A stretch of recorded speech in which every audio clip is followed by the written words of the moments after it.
Well, yesterday marked a big change for Padre Island as nearly 1,000 acres of island property changed hands on the steps of the Nueces County Courthouse. Island Moon newspaper publisher Dale Rankin was there. He is ready to tell us what it all means on this week's Island Report.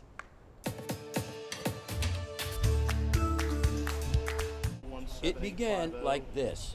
The property being sold are 3 tracts. Tract 1 is a 261.081 acre tract out of Padre Island, Corpus Christi, Cape Summer Unit 1. Are there any bidders? Any bidders? So on behalf of Access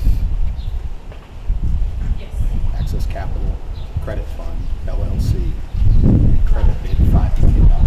Credit bid of $5 million by Access Capital Credit Fund, LLC. Going once, going twice. Property is sold to Access Capital Credit Fund, LLC for a credit bid of $5 million.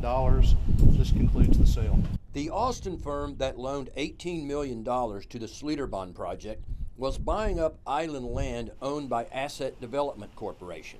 A lot of island land at a foreclosure auction. The largest tract is the area behind me, about 500 acres, known officially as Cape Summer, but to most islanders as the Ski Basin. It includes about 40 fingertip streets, as many as the rest of the island put together. The undeveloped area is a popular spot for locals to beach up on weekends for some island fun. But the day wasn't over yet. Next up, a 6-acre site with 300 feet of frontage on the island's seawall just north of Island House. I hereby open the sale for bids. Are there any bidders? Any bidders? Access Capital Credit Fund, LLC, credit bid's $1 million. Credit bid of $1 million by Access Capital Credit Fund is going once, twice. Property is sold to Access Capital Credit Fund, LLC for a credit bid of $1 million. A choice piece of Gulf frontage with development potential.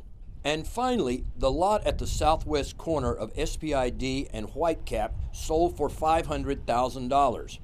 All told, Access Capital now has paid $15.5 million this year for almost 1,000 acres of island land, making them the largest landowners on Padre Island. They say they are now in the planning stages on what to do with their new property, but want to begin developing it as soon as they are able. For 3 News and the Island Moon newspaper, I'm Dale Rankin, and we'll see you on the island.